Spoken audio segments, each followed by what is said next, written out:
इनके लबे रंगी की निछावर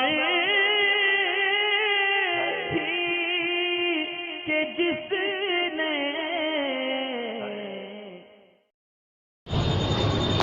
वालेकुम अस्सलाम वरहमतुल्लाहि वबरकातुहू। असल में जॉइन बटन जो है यूट्यूब का, उसकी इनकम के ताल्लुक़ से कि ये जायज़ है या नाजायज़ है, इसके लिए मैंने सेपरेट वीडियो बना रखी है। सेपरेट तो उसको नहीं कहेंगे, मगर ये कि मैंने इसको यूट्यूब अर्निंग के ऊपर 3 पार्ट्स का जो कम से कम 45 मिनट का बयान है, उस 45 मिनट के तीनों पार्ट्स आप सुन लेंगे यूट्यूब अर्निंग के ताल्लुक़ से, पहला, दूसरा, तीसरा। तो उसके अंदर मैंने यूट्यूब से आने वाली कमाई के हर एक पहलू को टेक्निकली तौर से बिल्कुल एक्सप्लेन किया है कि किस तरीके की इनकम होती है, क्या रूल रेगुलेशन होते हैं और किस तरह ये जायज़ नाजायज़ है। तो आप इंशाअल्लाह ताला वो देखेंगे तो मेरा मौक़िफ़ आपको जॉइन बटन के ताल्लुक़ से मालूम चल जाएगा कि जॉइन बटन को लेकर मेरा नज़रिया क्या है। और मैंने इसे कभी भी नाजायज़ या इसकी रकम को कभी भी हराम या गुनाह नहीं कहा, ना ही मैंने उस वीडियो में कहा, ना कभी इस तरीके का कोई ईमेल पे मैंने जवाब लिख के दिया। तो बेहतर ये है कि आप इसको मुकम्मल समझने के लिए उसको तीनों वीडियो को देखें। और उसका आसान तरीका ये है कि आप यूट्यूब पे टाइप करें Sikandar Warsi about YouTube earning, तो यूट्यूब अर्निंग के 3 वीडियो आपको पार्ट 1, 2, 3 ये तीनों मिल जाएंगे। आप इसको देख लें। तो इसमें तीनों पार्ट्स में से कहीं ना कहीं, क्योंकि ये भी एक पार्ट्स ऑफ यूट्यूब ही है, सोर्स ऑफ अर्निंग का, तो वो किसी न किसी पार्ट में आपको इसके बारे में भी एक्सप्लेनेशन मिल जाएगी, क्योंकि यूट्यूब से बाकी अदर सोर्स पे भी मैंने उसके ऊपर जो है वो कलाम किया है। अब रहा ये कि मैंने यूट्यूब ज्वाइन बटन क्यों अपना डिसेबल कर दिया, क्यों अपने चैनल से हटा दिया। तो अव्वल तो अर्ज़ ये है कि बिलफ़र्ज़ अगर मैंने यूट्यूब बटन पहले इनेबल करा था, ऑन करा था, बाद में उसको हटा दिया, तो यूट्यूब बटन हटा देने का मतलब ऐसा तो नहीं कि मैं उसको नाजायज़ समझता हूँ इसलिए मैंने हटा दिया, या उस रकम को मैंने नाजायज़ और हराम की कैटेगरी में रखा है इसलिए मैंने हटा दिया। अलग अलग अपना नज़रिया होता है हर शख्स का, सोचने समझने का, अपनी अपनी नीयतें होती हैं कि वो बंदा क्यों रखना चाहता है, क्यों रखना नहीं चाहता। लेकिन चैनल पे ही ज्वाइन बटन हटा देने का मतलब ऐसा हरगिज़ नहीं है कि मैं उसको नाजायज़ समझता हूँ। असल में वजह ये है कि यूट्यूब की तरफ से जब मुझे ये चैनल पे ज्वाइन बटन इनेबल करने का ऑप्शन मिला था, अपॉर्चुनिटी, तो मैंने इसको ऑन किया था।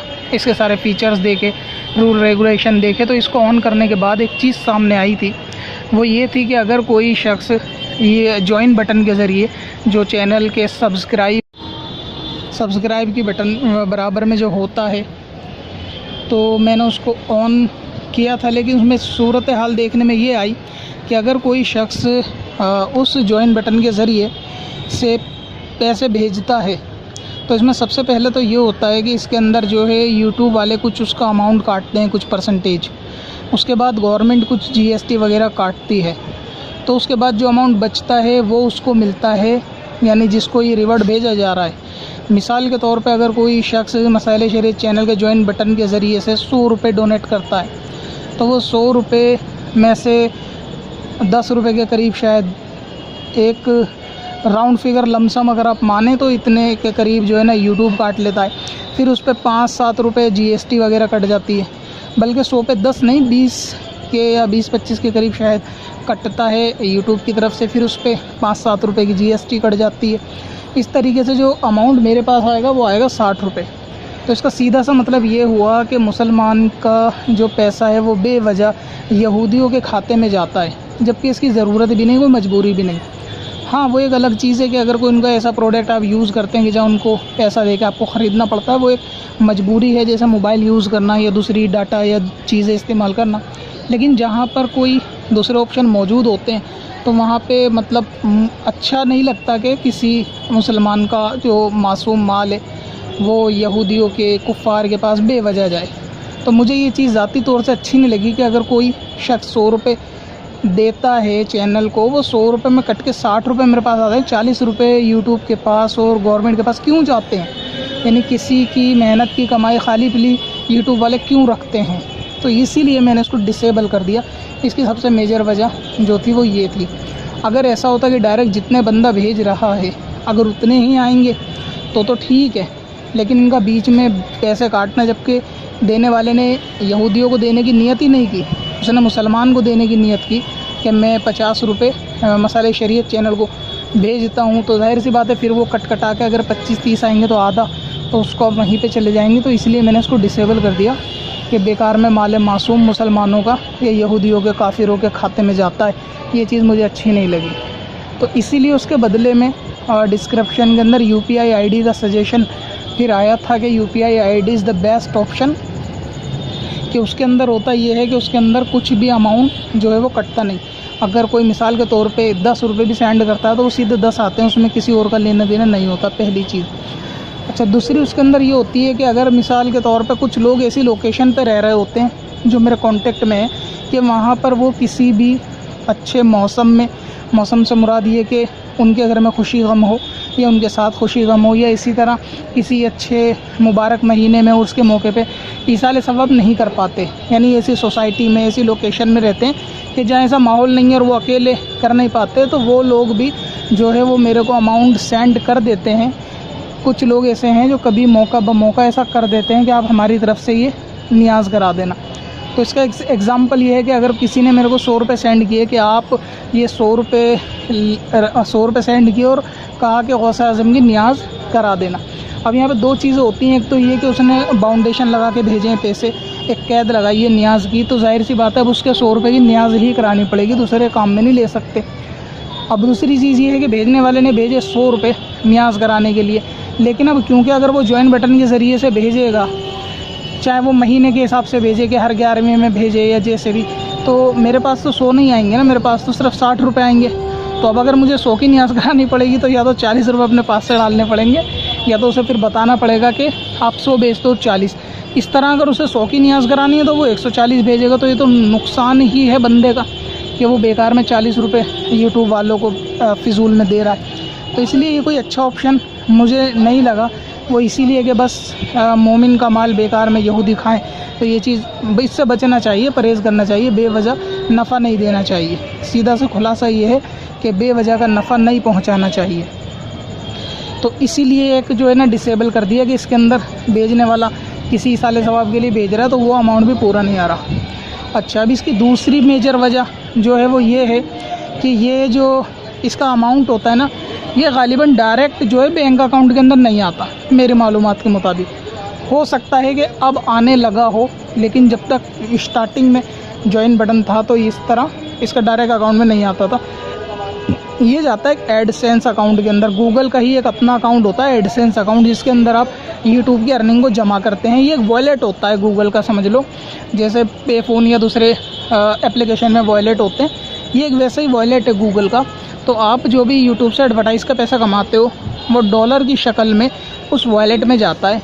फिर उस वॉलेट में से जब $100 हो जाएंगे उस वक्त ऑटोमेटिक आपके अकाउंट में ट्रांसफ़र कर दिया जाता है। इसमें 2-4 दिन लगते हैं, लेकिन प्रोसेस यही होता है। तो यानी $100 तक होने के बाद ही वो आपके अकाउंट में जाएंगे। अब बिलफर जिसके एडवर्टाइजमेंट ऑन है चैनल पे, हर किस्म के एडवर्टाइजमेंट ऑन है, तो उसके इस वॉलेट में जब डॉलर डेली आएंगे एडवर्टाइज से, बाकी यूट्यूब बटन से भी आएंगे, तो वो मिलजुल कर जो है $100 हर महीने हो जाएंगे, तो उस पर तो ट्रांसफ़र हो जाएंगे। लेकिन ऐसे चैनल जैसे मेरे जैसा चैनल है कि जिस पर एडवर्टाइजमेंट ऑन ही नहीं है, तो इसके $100 कैसे होंगे और कब होंगे? तो क्या 10 साल में $100 होंगे?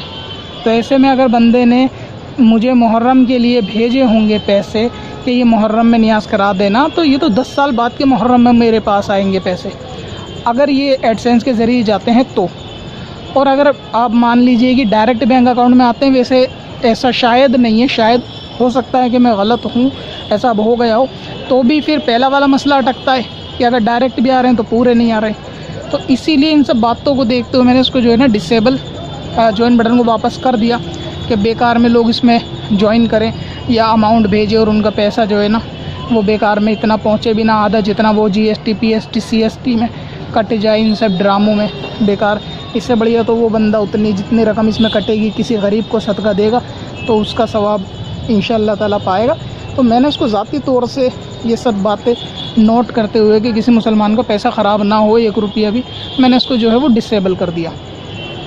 अब रहा ये तो मैंने एक्सप्लेन कर दिया कि इसको नाजायज़ समझकर मैंने नहीं करा, बस यही सारी बातें थी जो मैंने उसको ज्वाइन बटन को हटा दिया। अब रहा ये कि दूसरे चैनल ने ऑन कर रखा है, इस्लामिक चैनल वालों ने, तो अब उनका ज़ाती मसला है, उनको हो सकता है इसमें कोई हर्ज ना लगता हो कि अगर आप उन्हें 100 भेजो तो उन्हें 60 ही मिल जाए, बहुत हैं। 40 यहूदियों को चले जाएँ तो उनको अगर इसमें कोई कराहत नहीं नज़र आती तो उनका अपना ज़ाती मसला। अब मैं इसमें क्या बोलूँ, बहरहाल मैं इसको नाजायज़ नहीं समझता, इसलिए मैंने एक्सप्लेन कर दिया। जैसा कि ये लग रहा था कि बाकियों ने ऑन कर रखा है, क्या ये जायज़ है? अगर है जायज़ तो आपने क्यों नहीं करा? तो मैंने यूँ नहीं करा, जिसको मैंने अभी अभी इस ऑडियो में आपको बता दिया। अब किसी ने कर रखा है तो आप उनसे एक बार पूछ लें कि क्या सिस्टम होता है इसका, बैंक में आता है क्या, पूरे पैसे आ रहे हैं आजकल, नहीं आ रहे तो फिर वही सारी सूरतें। बाकी बंदे की अपनी अपनी थिंकिंग होती है कि वो बंदा किस रिदम पे काम करना चाहता है, क्या सोच के काम करना चाहता है, किस नीयत से काम करना चाहता है। तो मेन चीज़ यही है जो मैंने आपको एक्सप्लेन की, तो उम्मीद आपको समझ में आ गई होगी। और चैनल पे मैंने ज्वाइन बटन डिसेबल इसीलिए कर दिया, उसकी 2 ये मेजर वजह थी जो मैंने आपको बता दी। पत्थर में असल लाले पुरन